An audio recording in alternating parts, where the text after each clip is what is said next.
mayambu ahannamaktada wadina somna ikok nonna taramloksiri ngarangdi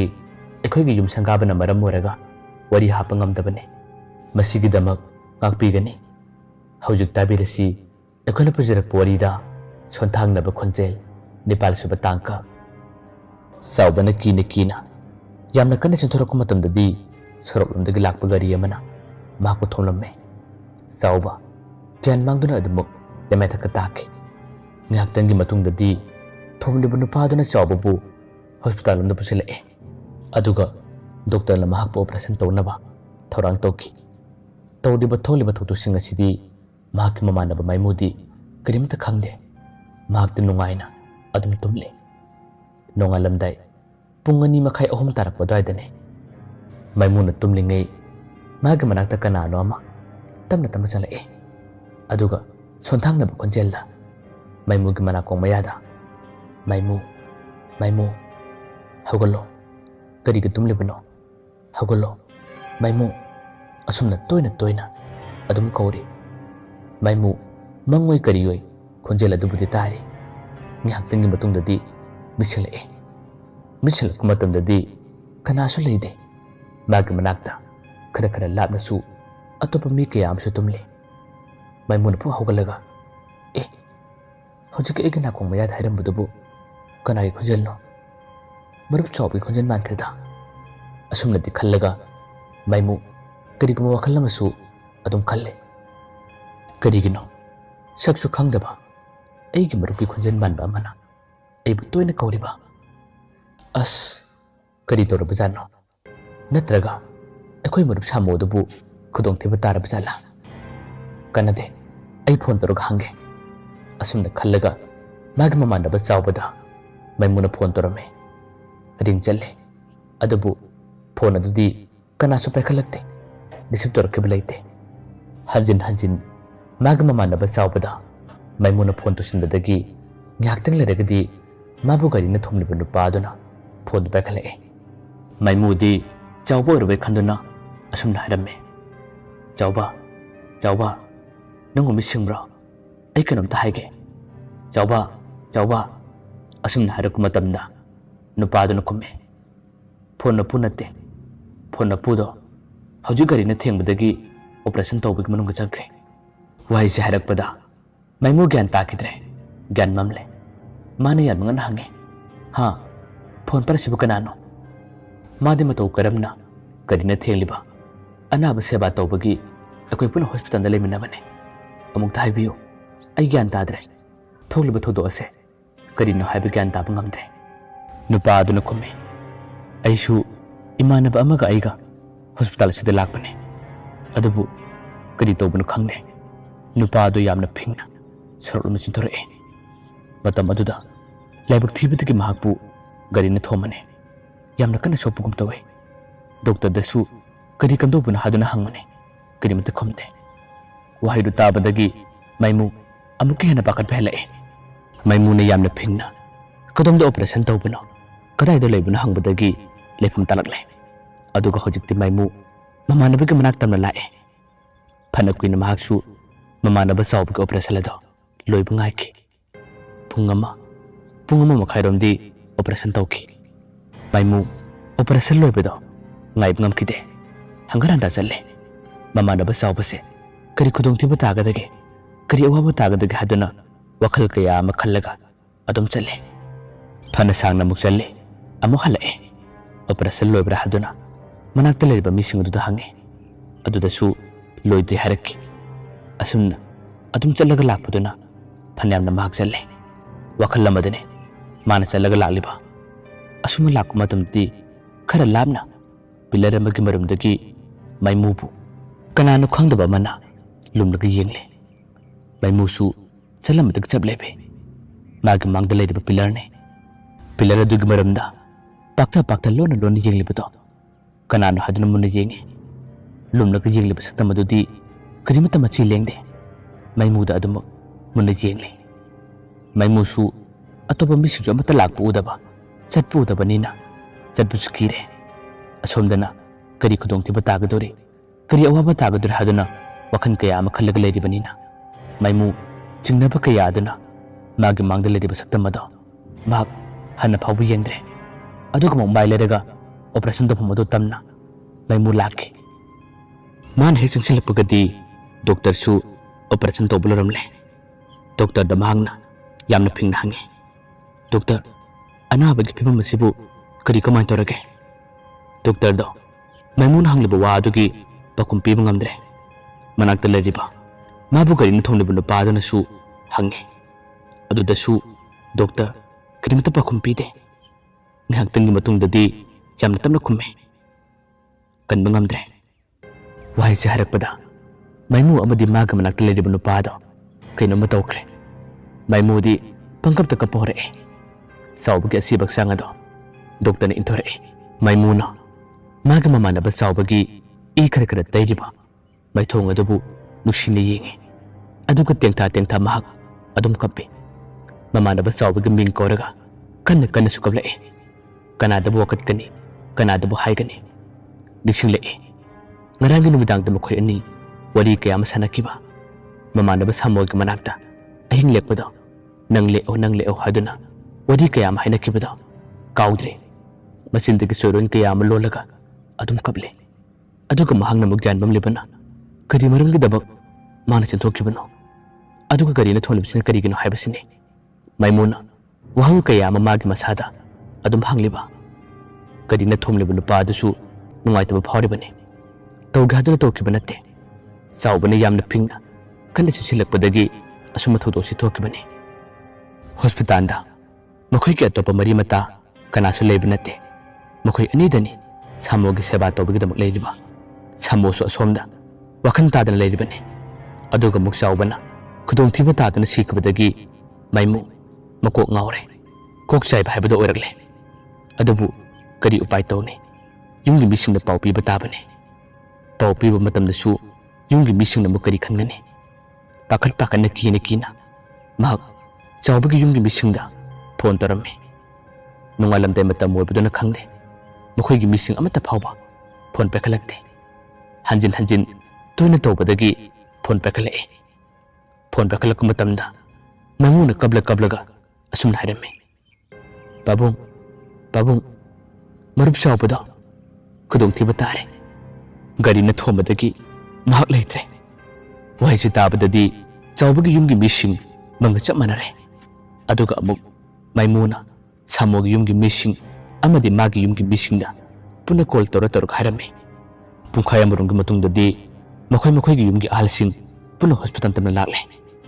चावबगी थवाय यावद्रबा हक्चांग अदुबु ओरगा ममागा मपागदो कोलगा तेंथा अदुम कपे हेना थमा सोलिबा निंगमा काइदिबदी मैमुने करी मरमगिदम assume थोदो सिथोपनो assume तोकिबनो हाइबसिने महंगना वहंग कयामा मागी मसादा दुम हंगलिबा अदुगा अबुक मखोयगी मरक असिदा सामोदी वखन तादा बोयबनिना ममानबा सावबना खुदोंथिबा तारिबा माना सिरिबसे असिगा मरमददी करीमत खंगदे मादु वखलमने थौदोक असे असिबा मी खक्तना अदुम मंगजबा ताबने करीना थोमलिबा नुपादो चावबगी युमगी आलसिंगा वरी सानकी पैसासु लौखी अदुबु चावबदे अमुखना लाखिद्रे महक लेखिदबदगी मैमुसु ममानबा सामोगिदमक हॉस्पिटल सेवा तौबदो तोखरे युमदा लालगा महक अदुम उंगलगा लेखी ममानबा सामोसु हॉस्पिटल मतम खरा लेरमबदगी वखन तारक्तबा चोरन कयामा अदुम लोलगा लेरकपदगी ममागा मपागना युमदा लाइतन फजना खुरुमलगे अदुगा मतम खरा लेरेगा फुरकलगे हादुना पुरक लाखी सामो युमदा लेरे अदुबु माना युमदा लेरेबसु मैमुदी नोंगमदा फावबा माग मनाक्ता लाखिदे ममानबा सावबा लेखिदबदगी महक वखल अमा तोरप लेखरबने कनासु पुनिंद्रे कनासु वरी साबा पामद्रे कयादा होंगलिबनो कयादा ngakliबनो थोलिबा थौदोसिंग असे मतम खरा गतकी वाने मखोय अहुम पुल्लिंगै मखोय अहुम लोनरिंगै थौदोक कया वरी कया अदुम निसिंगे लाई हरावबु नुमित अदुना मखोय अहुम ग ओनदी नुसिना पुनबा नुसिना लोइनबा हाइबदो अदुम अरोयबा ओइरे मुक्सु मैमुना मसाना मसाबु वरौजरे करी मरमगिदमक लंचेन बिहारी नुपीदुग थवाइगा एग थिनकिबनो मागा थिनबदगी ngasi buruk mapang kaya amasu kangkong chahelle aibusu lobiraro aibusu angaw ohanbiro natrag aibusu hatpiro haduna maimuna matum ta leba matamda tengtha kape manasin naribana sawbuna numidang aduda karina thomlibedo kari maranggi damak thomlibana haibasini mahak wahang kaya amadi adum hangliba asumna nongmagi matam kaya amadi asum hoki hojikti hena khudong thiba tariba hena kihliba haibase maimudane hanadi lasenbi ki thawai aduna maimubu kushen senabani magi tum inmane aduga hojik namu mamanaba sawbi thawai nasu marakta maimug manakta lae numidang tumma matamda khangde nuthin tumninge matamda khangde nangoi karioi mamanaba sawbasu adum lae asidani namuna tumba sabi yatriba pakhat pa kiba kaya sina mahak netum khangkide nomugi numidang matamda su maimuna chak chaba tolaga mangolam thore thabal su yamna pharame thana pungan galaka lebedu ubada maimu karigum wakhal khara adum phore mamanaba anibu nising mokhig mamangda leriba kholitu tamna maimu adum lae aduga kubijuri marakta mora ama tharaga phamme thaban phaba matamda mokhoi ahum pullaga kobi sakjana khiba amadi atoba thabak thorum kaya ama tomina khibado nising adum mangli mana phaminga talak asida mokhoi ingkhol adik mamanglomda yingdo pambi khara hawe aduga thangnabu orum thangbadana hainu pambi amaga nobab pambi amaga hawe nobab su phajana palabane ngaktangi matungdadi nobab pambi dug makhonglomdani kadigumba khara mathang thokporaki nobab singado makhada kelaga tarakpagi makhon kaya ama maimuna tari ahanna matandadi mamanab anigidabak mana wakhal kaya ama khalaga lebuduna nobab kelakpagi makol singado maimuna karimta taramne adubu kona thangna hanjin tup tarakpagi makol kaya ama adum tarakpadagi maimu khajiktangdi khangboi kariyoi tore maimuna nobab pambi du tanna muniging tore aduga kadi khunjena haduna na kongthang tuna tare matambudi yamna kana thenki matam nate pung nipan makaram de tare manam mun yeng matam dadi khunjen chu amata takidre aduga no bab pambi amadi haino pambi disu kisum torakidre maimuna ngiyaktang phalum badagi mahak singnab sum hengala yamna thona mahak pu hawgalle aduga magi mora adu paraga yumna changi tawe matam asida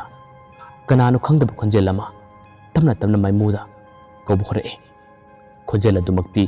nupini kadai dano lao ai ganakta lao kadai chalibano ai ganakta lao asumna nuksina korakpane maimusu salamada gilebe aduga maktu tholaga yengi khunjen tamuk tabane kanasu ubanatte amuksu munne jelaba matungda satki hadana khongthang ma howe hadangna amu nupa amana korakpagi khunjenni maimu lao ekhoi nakta lao kadai chalibano ekhoi nakta lao maimu lao asumna hanjin kauri khunjen dumakti mamanaba sawbaga khunjen manai maimu su khunjen du tabada kachab lebe aduga hangle nang kanano aibu koribu nang kanano hayu nang kanano aibu koribu nang kanano maimun hangu matamda kadimata khumlaktabadagi maimu satke torame matam asidasu khunjel aduna makhatana amuka haire noba pambi sigma khongda ekhoi namu ngairi lao chalo noba pambi sigma khong tamna tamatam chalo yengu to ekhoi namu ngairi bisi ubri yengu yelo asumda olo wahaidu tabadagi maimu tung halagi yengu phawba kire yamna phingna mahak chensilai aduga hojikti sumang yore matamda su yelomda leiriba makhoigi kayadugi nakanda mi chatpiki sawum khara maimuna taraki sahumba tabadagi maimu sumang namuk chab lebe aduga yengli kisum leide marakta akiba sai loba matau kharadi adum uhalle maimu hadakti kadimati yenglaroi ꯇꯧꯅꯤꯡꯕ ꯇꯧꯔꯁꯨꯅ ꯍꯥꯏꯗꯨꯅ ꯏꯃꯨꯡ ꯇꯝꯅ ꯃꯍꯥꯛ ꯐꯤꯡꯗ ꯆꯪꯁꯤꯜꯂꯛꯏ ꯊꯨꯡꯒꯤ ꯃꯄꯥꯟ ꯌꯧꯔꯦ ꯊꯨꯡꯒꯤ ꯃꯄꯥꯟ ꯌꯧꯕ ꯃꯇꯝꯗ ꯏꯃꯨꯡꯗ ꯀꯔꯤꯒꯨꯝꯕ ꯋꯥꯔꯤ ꯈꯔ ꯂꯣꯟꯅ ꯆꯤꯕꯣꯟ ꯉꯥꯡꯅꯕꯒꯤ ꯃꯇꯧ ꯈꯔꯗꯤ ꯃꯥꯏꯃꯨꯅ ꯇꯥꯔꯝꯃꯤ ꯃꯥꯏꯃꯨ ꯊꯨꯡꯖꯤꯟ ꯀꯥꯁꯤꯟꯗ꯭ꯔꯦ ꯊꯨꯡꯖꯤꯜꯂꯨꯗꯨꯒꯤ ꯃꯅꯥꯛꯇ ꯅꯥꯀꯣꯡ ꯅꯞꯁꯤꯜꯂꯒ ꯀꯔꯤ ꯋꯥꯔꯤꯅꯣ ꯍꯥꯏꯗꯨꯅ ꯇꯥꯕ ꯍꯧꯔꯛꯑꯦ 이몽드나 마가 마마가 마빠가 wari sare sari wari edo atay amata natte maimug mapasu yu kare kare ngawe maga nupi da mahangna asumna tamle nupi ay ngasi de nangonda wa mahaige ay na matam kuina wari se kanada su haida bane tamda bane adabu ngasi di nangonda hairage nang taro maga nupi na hangle kari wari no hayo maimug mapan hange maimudi tum kharabra mamana kome sakti chakrabane tumlani kari torage kari wari nova mapa aduna maga masaru mang kangna asumna tamme handak aigi sa maimuda khudong tiba waba tariba amadi mangonda khienba kaya amatori base ai wakhal lagle gyan tarakle aina nahan makai wari ase kanada su haida bane aigi manghada su yamatuna thoe lae adubu ipana thambirama mahi karaduna aingona changma ngamdabane wahidu tabdadi magi nupidi kadina haiba gyan tadre pungangagle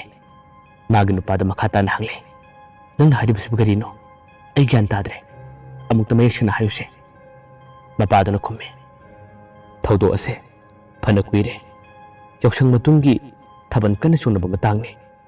aiga hana mamangda thabak sumina khiba imana ba malai tongma makhoi le kaira thabal lama tawe ma ka aiga su punda bu kuida haduna makhoi du numit ado party ma tawki ma ke masanu pisu mama ne bising makhoi thaban chongni haduna hobe tawe thabak kayam su lasile saksu kharangana thongje adubu ma ke mapabungna mangonda gilu palising amakhakhtang piu haiki masanu pi aduna di leite imada gilu haduna kumlae adubu makhoi gi nupi su leite ba matangne hanjin masanu pi ka mahakado marai yenai khane mapa aduna su yu ngoba henbadagi paisa leitrabadi nangi sana adu kaisa haduna phau haiki masanu pi na saurae adudagi mapa aduna masanu pi da yamna kanba wahida khon thirame masanu pi su ikai boy nungai taboy mapa da wa khar kumme khon thungdadi mapa aduna masanu pi bu khut tharame aisu yu ngoba henbagir khangle adumna khanariba phuriba ai karimata khamdokte adum yenge adubu laibuk thibadi mapaduna phubado khare hen krmale masanu pi gi kafum sadaba amadi thapum sadaba ta thakibadagi masanu pi do kutakta siki lekana bangam khide ai amadi nupi dig mapabu gado lawai lutung samphaw chapjungi kari tosiga haduna ibani wakhan kaya makhane kona thangda pi mazada magi kada thori yalaga masana masabu sibane haduna akoi anina yalaga thame khangde ngasidi tholiba thudo singamadi todiba kudima singase ai mathang silae nupi masada ga thawaina todibra natraga kari todibuna haiba kyan tabu ngamdre mama adusu wari singa dumuna tarb matungda mana tamna hangi nupi masada bu kanano aidi karimata khangde kari lamdagino mamini kari kauba mapana kumme nupi masada gu mamingdo lansen bi habra kaino ma haibanine wai sitabada mapanda leiba maimu magi masapumba soi laukre kaino ma tawkre mayamba rebada amukana kurumjari